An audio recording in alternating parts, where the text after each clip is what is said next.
Okay, welcome back to part 2 where we're looking in more detail at the Hiroshima bombing. Okay, so Hiroshima gets struck by the gun-type little boy uranium bomb. It detonates at 8:15 AM, August 6th, 1945, roughly 2,000 feet above the city centre. The narrative is that the atomic bomb activates, fission magically occurs, you have a brilliant flash of light, and then the radiant heat. So there's a fireball 370 meters in diameter, so a 1,200 foot diameter fireball comes off this, which heats things up to about 6,000 degrees centigrade or 10,830 degrees Fahrenheit for our American brethren. You also have the shockwave blast hitting an area of approximately half a kilometre squared around the bomb at 20 psi, the force of which is like a 500-mile-an-hour wind hitting you. For comparison, a psi force of 5 is about 163 miles an hour in strength, which is worse than a Category 5 hurricane. Category 5 hurricane is about 157 miles an hour, so psi force 5 worse than that. This is putting out a force of 20 psi, so it's 3 times as bad as that. You can see the stats here via Nuke Map, and I'd invite you to go on the website. Nuke Map is great. See the blast range, where things will be affected, and to what extent. So you have the photo showing the mushroom cloud. So again, where is the cloud coming from? It's not a chemical combustion, this is a fission reaction. So they can say, oh, well, it was dirt and dust kicked up by the explosion.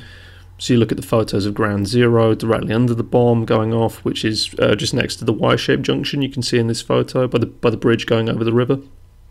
That is just above that where it went off. So there's no crater at all. So then they tell you, oh, well, sure, because it was an airburst, you idiot. But then we have a problem with the mushroom cloud. You can't have it both ways. What about glassing? Do we get any, green glass a la Trinitite from Trinity? Any melting, glassifying of the area below it? This was a big deal. Nope, no glassing. No glassing at all. Okay, so what about structural damage then? So we're seeing here photos of Hiroshima after the bombing, which shows the concrete buildings are standing. Also the bridges. They try to say, well, concrete resisted the blast wave. So again, look at the Nuke Map website, look at the side chart, look at the fact that these buildings are standing despite being at ground zero of the blast. Here's the Bank of Japan. It withstood the blast. It was only 380 meters from the hypocenter for ground zero. People even survived inside the building. The Explore Hiroshima tourist website tells us that the bank was alright because it had thick walls, and that the first and second floor wasn't damaged because the iron shutters were closed. Upstairs, the third floor had the shutters open, so that floor got burnt up. Interesting. We know the fireball was supposed to be 6,000 degrees centigrade. We know that iron melts at 1,200.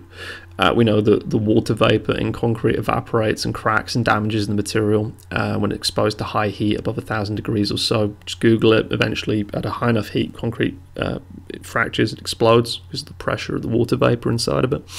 So the whole bank should be annihilated. So should these other buildings. So maybe you think atom bombs don't damage buildings 380 meters from the detonation point. Alright, what about the famous A-bomb dome, the landmark we all know of from the pictures? This was a commercial product exhibition hall. It was 160 meters from the blast. The website here helpfully tells us that the blast wave was nearly vertical, so it miraculously didn't destroy the building. Of course, the blast wave went up into the sky. So that's why that didn't get affected. Then we have the bridges still standing. What are they made of? Some super metal? What about the water in the river system? That should be evaporated by the heat, right? And the shockwave should have created a sort of tsunami effect, blasting the water in all directions, turning it into steam from the heat and knocking any, unevaporated water around. No mention of this. But we're not done. If we go to Hiroshima Castle, the Gokuku Shrine there had a torii gate that survived the blast. This was less than 1 kilometer from the bomb. And again, they tell you that the blast wave was vertical, so it somehow swerved the gate, but damaged other things. It didn't even, if you look, it didn't even knock the sign hanging off of it off. It just knocked it a little bit to the side. Extraordinary. So maybe the gods protected this gate. Alright, well, what about something less mystical? What about the telegraph poles? Why are they still standing? Or the trees? Why aren't the poles and the trees knocked down? Or, reduced to ash? A lot of these trees, interestingly, not only survived the blast, but actually bloomed again the following year. Why is it that the photographs of Hiroshima post-nuke are essentially identical to damage caused by the widespread firebombing campaign of the US Air Force Bomber Command? We see the same signs of widespread fire damage, reducing wooden properties to cinders, but leaving metal and concrete standing. Things like trees and telegraph poles keep upright because they are burnt but not melted or knocked over by a giant shockwave. Likewise, the roads are clear in the photos because there's nothing on the roads to burn, see? The dark burnt areas are where houses would be. The roads are empty and the fires wouldn't affect them in the same way. It's like a fire break. Okay, so we look only 1.5 miles away from the blast centre. We find the Hiroshima railway station, Koi station. This must have been destroyed, right? Nah.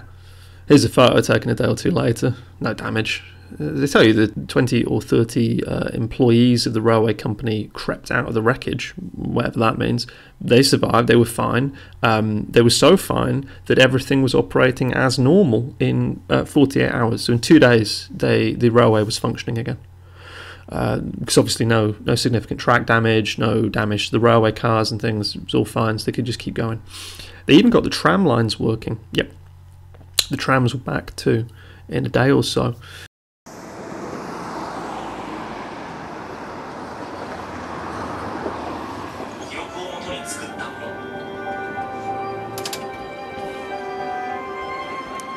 So this actual tram car survived the atomic blast, was restored after the war, put back into operation. And in fact, this car was running on the streets of Hiroshima in regular service until just a few years ago. It's now used for tourist rides. But the tram system itself is another remarkable story because they got the trams up and running on part of the system just 3 days after the atomic bomb exploded here. So the trams are a symbol of rejuvenation and survival for the people who live here. Okay, so the nuke didn't make a crater or glass anything, or affect the river, or damage the concrete structures, or impede the local bank, train station, tram lines, or affect wooden poles, trees, or castle shrines. But what about the people? The Hiroshima Peace Memorial Museum opened a new exhibit in April. It replaced one that Hibakusha felt understated the tragic aftermath of the atomic bomb. More than 1 million people come to the museum each year. As of 2018, more than 72 million had visited since it opened in 1955. Possessions of Hibakusha, people affected by radiation from the A-bomb, feature prominently in the new exhibit. Pictures of the owners and their names are part of the narrative. Curators aim to make real the tragedy and the suffering of surviving family members. The new exhibit replaces one featuring mannequins designed to look like A-bomb victims. Hibakusha told Hiroshima city officials they were not happy with the depiction because the reality was much worse. Here we've got some of the more human artifacts in a way. We've got the shoe of a young student, 13-year-old boy, who was killed in the bombing. We've got the hat of a junior high school student who was killed. We've got the water bottle of another young boy, 13-year-old, who was killed when the bomb exploded. But here we've got one of the replicas, and it's a replica of the lunchbox from that 12-year-old girl who totally disappeared. No trace was ever found of her. Inside, you've got the carbonized rice and peas, and her mother was able to identify that as her, even though she couldn't find a trace of her daughter. So the museum isn't particularly useful because all we have here are some clothes which have been donated, so it's just clothing. It's not damaged by fire, it's not radioactive, it's not a corpse, it's just clothes. We've got some replica food, and melted tricycles and things like that. So nothing that isn't indicative of fire damage in a city, essentially. We also have the issue of the US Air Force photographer John McGlowan, who wasn't part of the Enola Gay mission and didn't take a an official photograph. You see, he was a reconnaissance photographer for the US Air Force, and he was in basically in a B-29 that was flying over Hiroshima that morning, because by basically cross wires, the military had advised B-29s to not go near Hiroshima that morning to avoid the area, but this particular plane somehow missed word of it. So what you ended up happening was, by accident, McLuhan's plane flew over Hiroshima at the same time that the Enola Gay was bombing it, and he had a camera, and he took some photos, and there's a whole saga for this about, you know, where the film got mixed up or lost, or it might have been suppressed, or it might have been lost. We're not sure. This went on for decades, but and it was denied that he was there, and then it was admitted that he was there. So he got his account here. That as they neared Hiroshima around 8:15 a.m, the gunner reported over the intercom seeing a B-29 flying in the opposite direction, as if headed for an emergency landing at Iwo Jima. So this would be the Enola Gay fleeing the scene. They said when within seconds there was a brilliant flash below our plane. So the plane is flying over the nuke going off. The light was as someone had fired a big flash bulb directly into your eyes.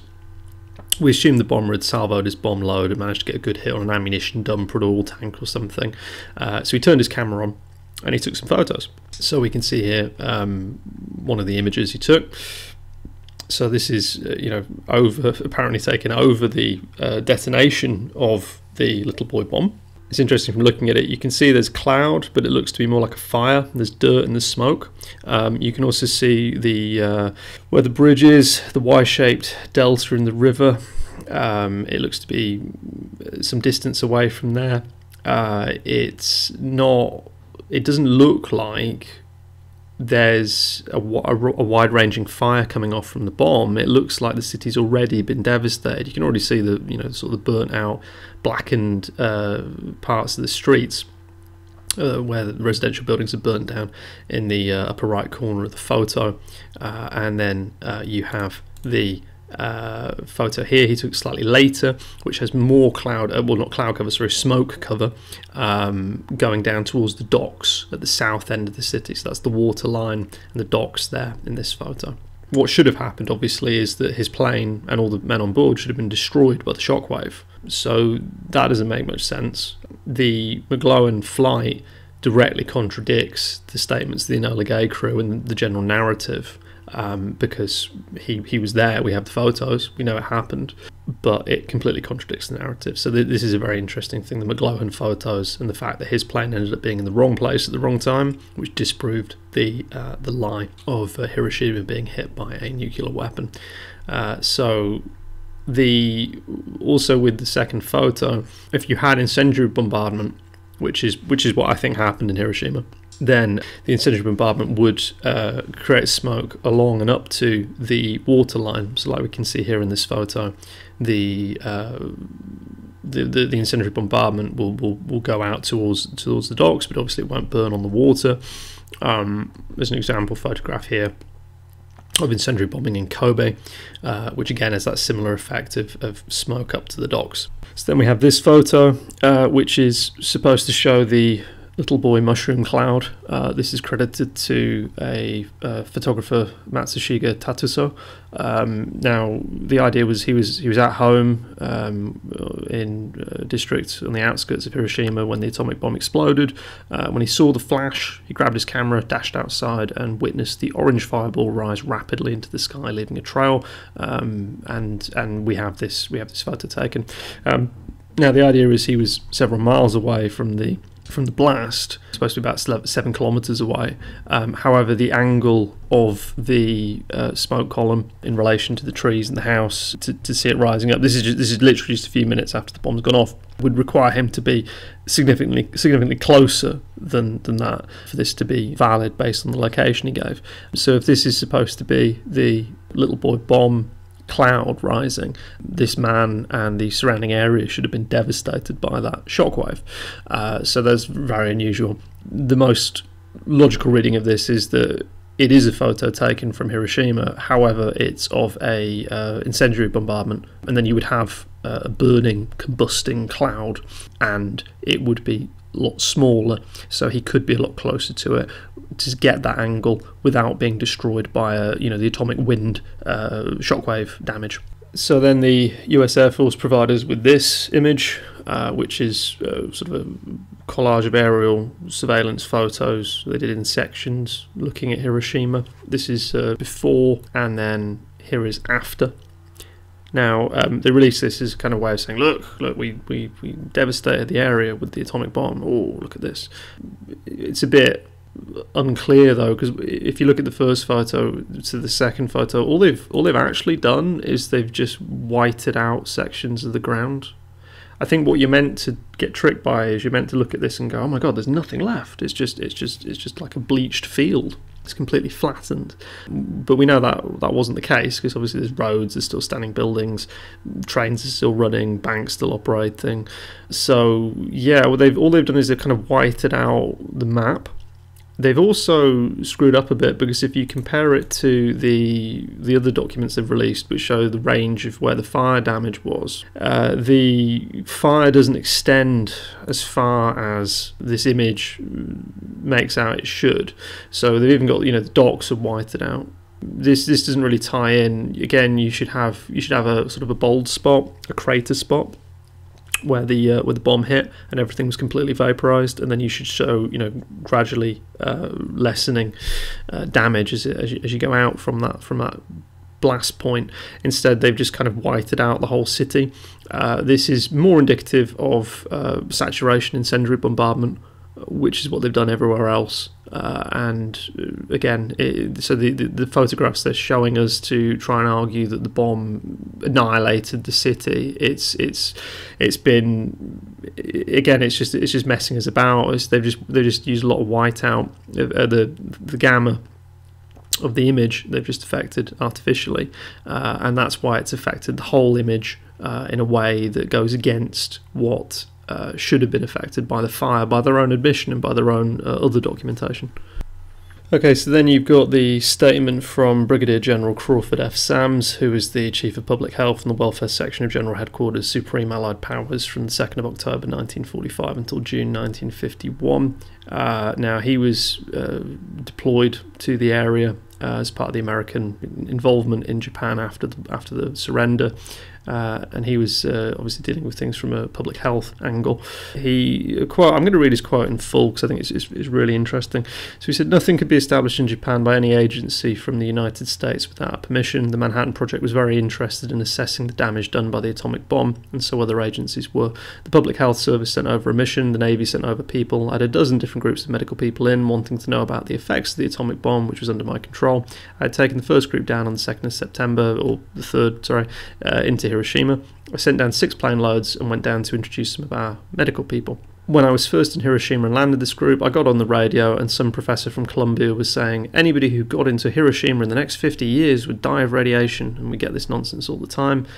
So he set up a joint atomic bomb casualty commission, organised and financed from the US Atomic Energy Commission, and it was a joint US-Japanese venture to study the effects of radiation. He says, I mentioned deterrence against war. There was a letter brought over in which the president was looking for a new deterrent against a future war because air power had failed. If you have another war, air power will destroy civilization. This was the idea at the time, prior to World War II. And it failed because it hadn't even brought Germany to its knees. A strategic bomb survey over there showed that military production had increased actually during our bombings. So the object of letter of instruction from the president was, you will play up the devastating effects of the atomic bomb. I was the one who set the deadline. Anybody who'd been in Hiroshima and died within 6 months, whether they got run over by a bicycle or whatnot, would be credited to the atomic bomb. Most of the casualties occurred from thermal readings. So this is extremely important. He's being, literally the whole survey team are being instructed directly from the president on down, saying you need to play this up and say that the atomic bomb is the worst thing ever as a deterrent to future conflict. Which is, as I've been saying, the whole point of the atomic bomb anyway. It's the concept bomb, the idea bomb, which scares your enemy. So it totally ties in with that. And he's saying the people who died from fire. And he's saying that they are then listing deaths that are unrelated to radiation as being from that. So, talking about numbers in the city, he then looks at it. The atomic bomb went off. At the time, the city had about 250,000 people in it. In other words, you had a high-density population exposed. When the bomb went off, about 2,000 people out of 250,000 got killed by the blast, by fire. Then what happened is like an earthquake. The blast knocked down houses. Hibachis turned over, started fires. When you have an earthquake or an atomic bomb, you start fires. People are trapped in buildings, and that's what led to. He said we built up the evidence to show on a cookie cutter basis from questioning the locals. It took about 36 hours for about 2/3 of the town to burn. So you see, it wasn't Bing like the publicity said. The bomb went off and a city disappeared. No such thing happened. That was propaganda for deterrent. They're talking about after that, oh, one bomb and away goes Chicago. So, you know, what he's saying is now you have to keep your feet on the ground. As near as we could figure then, about 21,000 people died over 36 hours as a result of being trapped and burned. It's like those who died in the 23 earthquake and the subsequent fire. And as I say, I set the 6-month deadline for anybody who'd been there, even though they went away, and so on, to put a deadline on deaths from delayed radiation effects. One of us got a priest there to say he guessed 100,000 people died when the bomb went off. Well, you see, it didn't. There never was 100,000 people who died. When I came back to this country, I was appalled from a military standpoint to find that our major planners in the War Department were using their own propaganda, 100,000 deaths, and they were comparing it, saying it was the greatest killer, and comparing it to the number of deaths in Tokyo, which had been literally destroyed by high explosives. Actually, the atomic bomb was a damn poor killer in comparison to the exposed population. The bomb was a poor killer. I just think that's a really interesting quote from this guy, because he's not messing about. He's a professional, and he's being pushed to reach a certain narrative. He's coming home to America after doing this, and he's finding that they're buying into their own bullshit, and he's pointing out that the city actually burned down from fire over a day and a half. So again, this would be far more likely to be firebombing. And just because I don't know if anyone's asking this question or not, but if you're wondering about the Picadon, I'm sure that they did drop something at 8:15 over Hiroshima. They could easily just drop some sort of, you know, like a magnesium flare, some sort of explosive which releases a very bright light. You could achieve that in various ways. You don't need to have an atomic bomb. So they drop something that sets off a big light show, so everyone goes, oh, look at the bright light, and then that's the thing everyone remembers. And you have a city that's already either being firebombed or has just been firebombed, and most of the deaths are coming from that. So the actual number of people killed is relatively, it's quite low, and it's coming about from the fire and people being trapped in the ruins and things. So then you have the human shadows etched in stone, which is, you know, where they've got some famous images of people being vaporized, and so they have their shadow or you know, black marks left on the ground or on the rock of things. Again, this is just a feature of high heat. So again, an incendiary fire. This is nothing unique to atomic weaponry. And if we look at any of the anecdotes or transcripts of the statement of the Hiroshima survivors, you are left with. I'm not going to go through them because I think it would just simply take too long. I'm aware that there are many anecdotes and stories of the Hiroshima, what they're telling of their experiences. I would suggest that if you have a read, what you will find is stories from honest stories from people who did go through something horrific. I'm not saying they're lying, I don't think that, but they were very young, usually about 10 years old at the time or so, and they recount an experience that's consistent with enduring their settlement being horrifically bombed by fire. Some people see the big magnesium flash bomb go off, the blue-white light. Mostly then it's just a sort of horror show of nightmare imagery, corpses with their intestines exploded out and rivers filled with bodies and, people with their sort of faces melted off, or lots pure nightmare fuel stuff. Some of it does seem a bit over the top, but again, it's hard to prove it this one way or the other. I would suggest, if you're interested in this, have a read. Just Google it, Hiroshima survivor testimony. Bear in mind what I've been talking about. I don't think they're wrong. I think it's more of a case where they went through something completely traumatic and horrific that no child should ever have to see. And then if you look on the Atomic Heritage Foundation site, they talk about what happened after the war, after the Japanese surrender.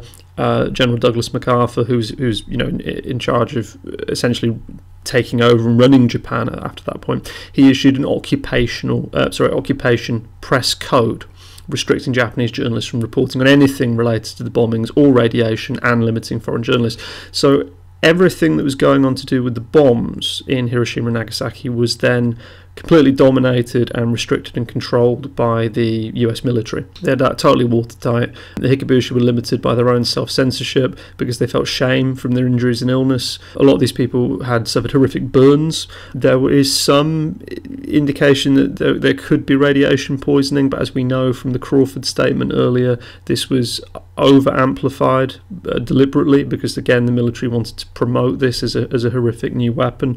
Obviously, if you firebomb a city and there's corpses everywhere, there's going to be disease, there's going to be lack of nutrition, there's going to be starvation, people are going to be in a terrible shape. So if their health is adversely affected by this, then that's not necessarily radiation, and being covered in burns isn't necessarily a sign of radiation. It's just, you've been firebombed. So the military restricted it. Censorship wasn't lifted until the end of the occupation in 1952, and then it tries to give us this idea that, so the narrative is that sort of independent journalists, an Australian journalist was the first foreign journalist to visit Hiroshima after the bombings, and then he sent a report by Morse code to London to be published in the Daily Express, which was then distributed worldwide. You got 6 Hikabushi in a book by John Hershey, in a book called Hiroshima in 1946, published in the New Yorker. But all this was banned in Japan as well. So you had a very much a controlled distribution of information. Certain stories were allowed out. Certain people were said to be survivors. Other people, again, I don't really have scope in this video to read out transcripts in full or play 30-minute interviews for several hundred people, because you'd be here for 10 hours and you'd switch off. So we're not going to do that. But if you are interested in this topic, have a read of it. And again, it's just a case of, well, some of the stories are frankly outlandish. You have, for example, Tsutomu Yamaguchi, who claims to have survived both Hiroshima and Nagasaki. He was bombed twice. Wikipedia then tells us that it wasn't just him. 70 people are known to have been affected by both bombings, and he survived 2 nuclear explosions. He lived in Nagasaki. He was in Hiroshima on business for Mitsubishi Heavy Industries, and then despite being nuked, he then returned to Nagasaki the following day, went to work on August 9th, the day of the second atomic bombing, and then was nuked again.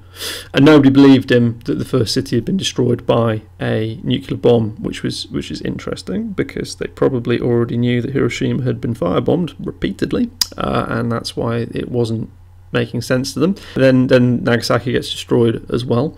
So yeah, is he lying? Is he making it up? Is he confused? Is he a plant? Is somebody saying this? Is somebody paying him to say this? Is this an early example of a crisis actor? Most of the stories are genuine, I think. They scan right to me. However, most of the stories are of very young children wandering around the rubble of a burned out city. It's not indicative of anything that is unique. And then afterwards, a few years afterwards, when everything's being censored and controlled, the occupation forces are telling them, this is the narrative. You got nuked. There was one bomb. There was a bright flash. You got nuked. And they just drumbeat that into you. And if you disagree with it, then you're in trouble. So it's actually quite easy to control the narrative. I mean, just look at nowadays with the explosion of the internet and mass media and mobile phones and things. Not for a moment does that prevent the state from having a particular narrative of what's happening day to day. How much easier is it when you're talking about either a population in Japan that is literally under military occupation by a foreign power, and their cities are ruins, smouldering ruins, or an American or European population trying to learn about a country very, very far away that they've not been to, and they're relying on state media to say, oh, well, this person says this happened. So I hope this isn't seen as too vague. I was considering whether or not to go over the Hikibusha statements one at a time. As I say, I just think that would take far too long. So I hope you don't think I'm skimping on this. But yeah, it's not that they're lying.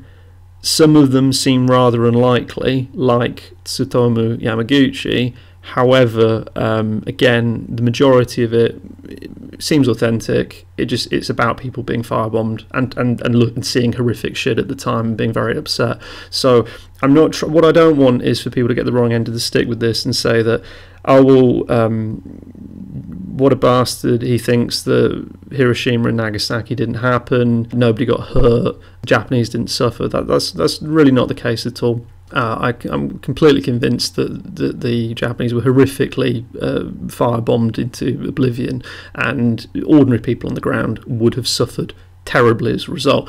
The question in this series of videos is whether or not atomic weaponry is real, and I'm hoping that through this video you can see that it's actually quite easily explainable. What happened?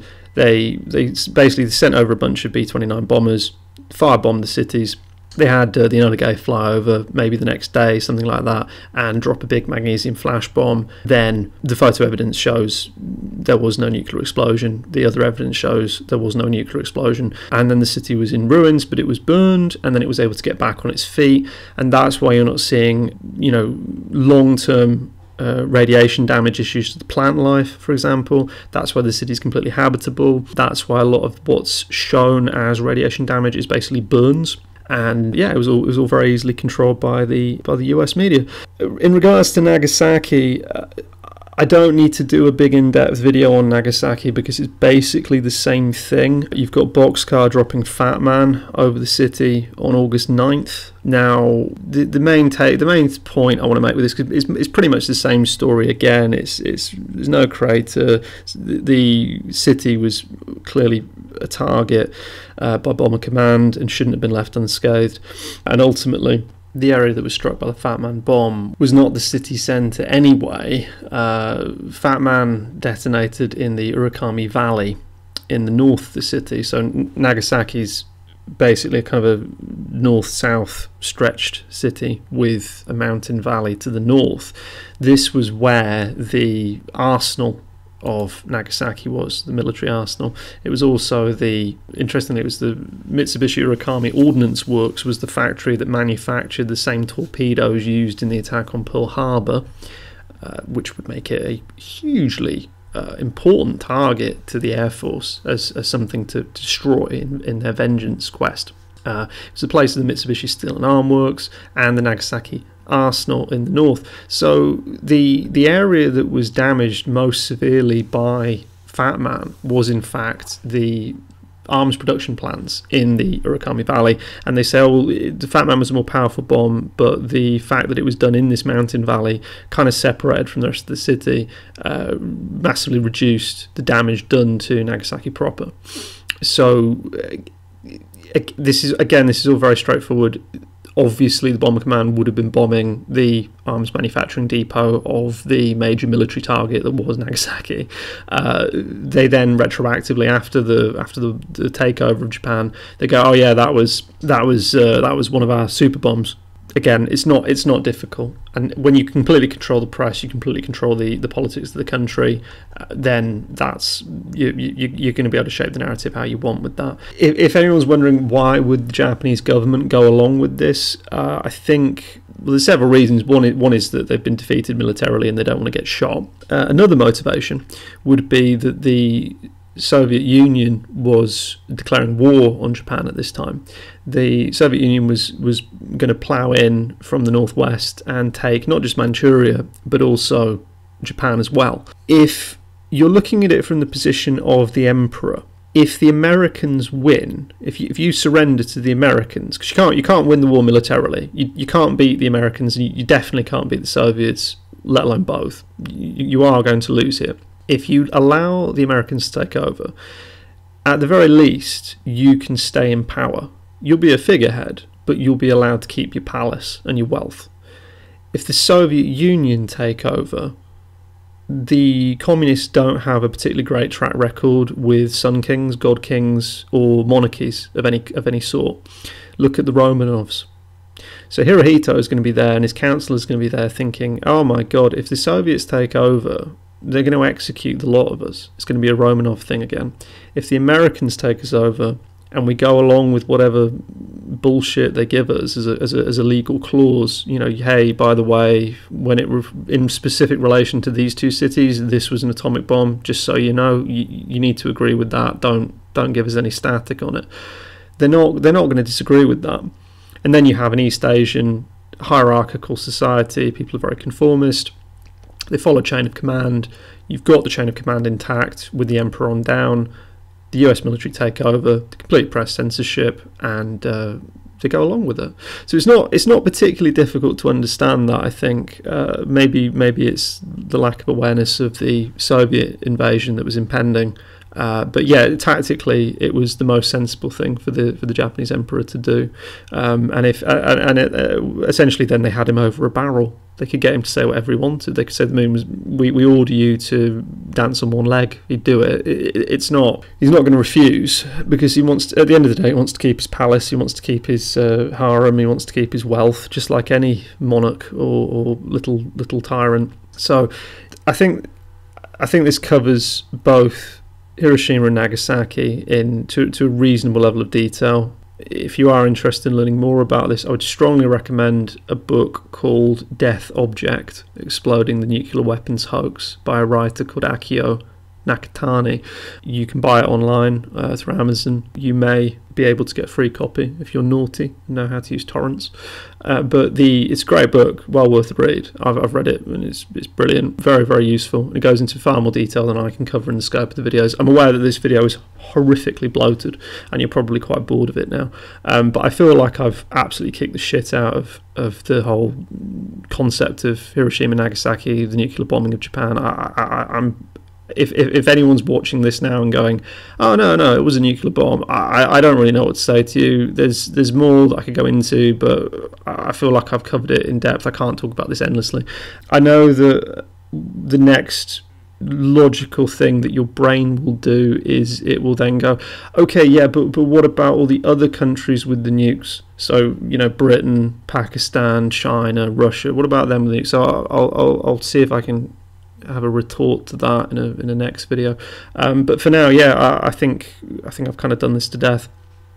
Hiroshima, Nagasaki, flashbang bomb, military target, city's already devastated, hit by incendiary bombardment, rigid press control, amp it up, the world set free, a weapon for a new era to be used geopolitically. That's the formula you're looking at here.